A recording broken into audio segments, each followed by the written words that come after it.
2024 coming to the Aaron Torres Podcast YouTube page. If you could do me a quick favor, see that little black subscribe button at the bottom of your screen? Go ahead, click that black subscribe button. Really does help our audience grow, really does help our channel grow, really does help and mean more than you could possibly know. So go ahead, hit that little black subscribe button. Also, thank you to our presenting sponsor, Betfred Sportsbook and the Betfred Sportsbook app. Bet 50 on any game, get $250 in free bets. Thank you again to Betfred. Thank you again to you. Now, here's the video that you came here for. Switch gears, and I want to hit on one quick college football topic from the last couple days, because I do think it's interesting. And I do think sometimes in life, as I say often on this show, it's not just that the story in the headline sometimes is interesting, but more often, and what I try to do on this show is take you behind the scenes. And sometimes the story behind the story is more interesting than the actual story itself. So the story is Notre Dame offensive coordinator. They've been looking for a guy. It appears as though they have their guy. But what's been interesting is following this from a distance over the last couple weeks. Because if you believe reports, there was a guy that Marcus Freeman wanted. There was a guy that Marcus Freeman had to have. The school would not let him take this guy. And it just leads me to believe one simple thing. Notre Dame claims they're ready to play big boy college football, but I'm not totally sure they are. So let's get into it. Let's discuss. But the story is, look, Tommy Rees was Notre Dame's offensive coordinator over the last couple years. He goes to Alabama about 2 weeks ago, 3 weeks ago, whatever it was. And if this was just a story about Notre Dame has hired an offensive coordinator, like, I wouldn't be talking about it. I don't really care. Unless you're a diehard Notre Dame fan, I don't think you would care. But what's been interesting is trying to figure out who it's going to be and how it's all going to play out. And so what's especially interesting is we heard a couple different names over the last couple weeks. Byron Leftwich, by the way, was briefly linked to the job. He, of course, was the former Tampa Bay offensive coordinator, longtime NFL quarterback, but Tampa Bay offensive coordinator during Tom Brady's Super Bowl run a few years ago. That didn't work out. And then really over the last week or so, it appeared as though there was one candidate that had emerged above all others. That was a gentleman named Andy Ludwig, the offensive coordinator at Utah. Last weekend, Andy Ludwig was flown into South Bend to, I guess, both interview for the job, but also get a feel for the campus, get to know the coaching staff, blah, blah, blah, blah, blah. They actually were seeing Marcus Freeman, the Notre Dame head coach, with Andy Ludwig at a Notre Dame hockey game last weekend. They weren't trying to hide that he was in town. They weren't trying to hide that he was a candidate. And so according to different reports, and there are a little bit conflicting reports on this one, but that Notre Dame got to the finish line and Andy Ludwig had a really big buyout to get out of his Utah contract, upwards of $3 million. But here's the crazy part. Notre Dame knew about the buyout when they brought him out. Marcus Freeman had kind of already talked to the people upstairs. They had said, if this is the guy you want, go get him. But apparently Notre Dame, according to a report from The Athletic, Pete Sampson, they thought, oh, we're Notre Dame. We'll negotiate a buyout. We won't pay nearly as much. And so Utah said, no. You can get our guy, but you got to pay every cent of his buyout. Notre Dame balked. Notre Dame refused to play his buyout, and Notre Dame did not get their guy. Now, it's worth noting there are conflicting reports about this. Pete Thamel, by the way, was actually the first one to talk about the buyout. Pete Thamel, I think the best college football reporter out there. But I bring it up because Pete Thamel says the buyout's an issue. The Athletic says the buyout's an issue. Now, it's worth noting Heather Dinich from ESPN, I guess, was on some show, and she said, no. I talked to sources at Notre Dame, and this was never the guy. Jack Swarbrick, the AD at Notre Dame, I guess, released a statement, didn't name names individually, but he said in terms of reports that we had our guy and we wouldn't pay him, that's not true. And so it's just this weird, big, bizarre fiasco that actually resulted with Notre Dame actually hiring an offensive coordinator on Thursday, or at least it's reportedly going to head that way, as Gerard Parker, who was already on staff, is going to get the job.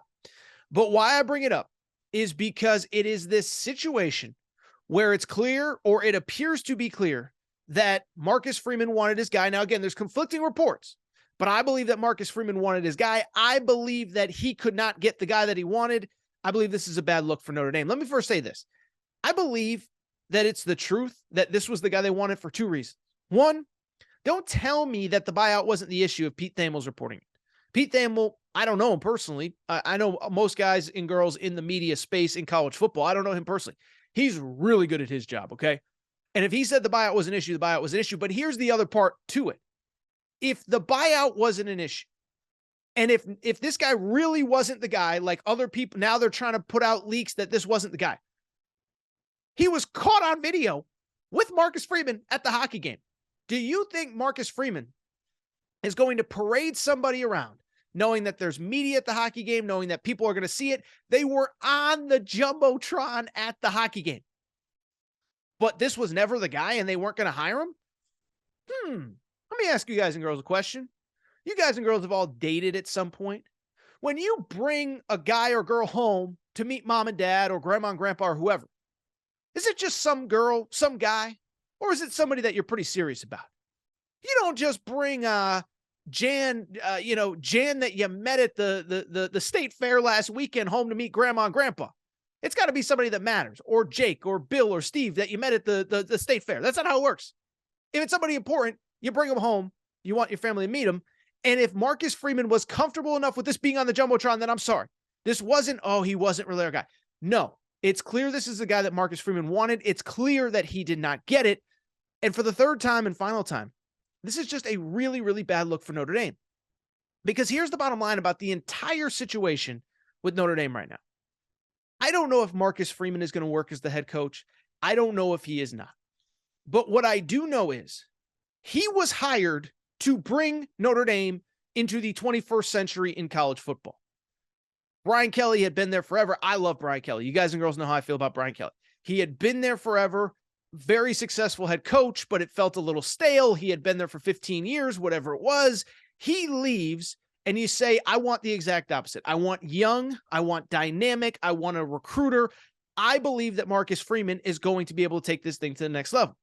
Well, now, in really the first big decision that Marcus Freeman has to make, because remember, most of the staff stayed together post Brian Kelly, he went out, wanted a guy, and y'all didn't give him the support to get him. I don't know if Marcus Freeman's going to be the guy or not. I don't know if he's going to work or not. But if you are bringing him in as a 37-year-old, 36 when he was hired, you have to give him every resource needed to succeed.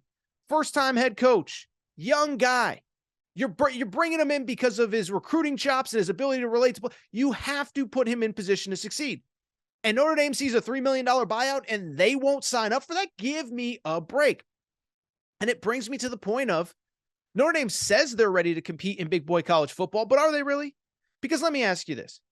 If Nick Saban told his AD, this is the guy that we need at offensive coordinator, and I understand Nick Saban's 71 and he's got more equity with his AD. You think that AD is going to stand in the way if the buyout of $3 million, do you think Nick Saban's getting a no on that? You think Kirby Smart's getting a no on that? You think Jimbo Fisher is getting a no on that? Brian Kelly is getting a no on that. Ryan Day is getting a no on that. Hugh Freeze, first-year head coach. Dabo Swinney went out and got Garrett Riley. These guys at these schools that are really trying to compete at the highest level, that are really willing to do anything. Alabama, Auburn, Georgia, Ohio State, Florida with Billy Napier, whoever, USC with Lincoln Riley. You think they're getting told no over a $3 million buyout? No, because they're ready to compete at the highest level. And so what this says to me is that Notre Dame, which claims it's ready to compete, claims it's ready to be a big boy. You're ready to be a big boy. This has to get done. $3 million, I'm sorry, in the grand scheme of college football in 2023, $3 million is nothing, especially, by the way, and I think this is an important part. Marcus Freeman's one of the, I don't want to say he's one of the lowest paid head coaches in college football, but compared to the head coach at Georgia, at LSU, at Texas A&M for sure, at Florida, Florida State, whatever. Marcus Freeman isn't making that much money because he's young, he's new, he's this, he's that. But you got to put the money back into the program. It's $3 million. Notre Dame is going to make upwards of probably, when the new TV contract kicks in, $60 to $70 million a year just off TV. Not off merchandise, not off ticket sales, not off donations, not off licensing, just off TV. You can't not spend $3 million if he's your guy. And so I'll just say this. Maybe it doesn't matter. Maybe the right guy was on the staff the whole time. But here's my question. They just hired the guy off of their staff, Gerard Parker. If that was the guy the whole time, Why did they fly Andy Ludwig to campus? Why did they put him up for 3 or 4 days, bring him to a hockey game, talk to Byron Leftwich? I don't think this is a guy that Marcus Freeman really wanted, and I think this might come back to bite Notre Dame.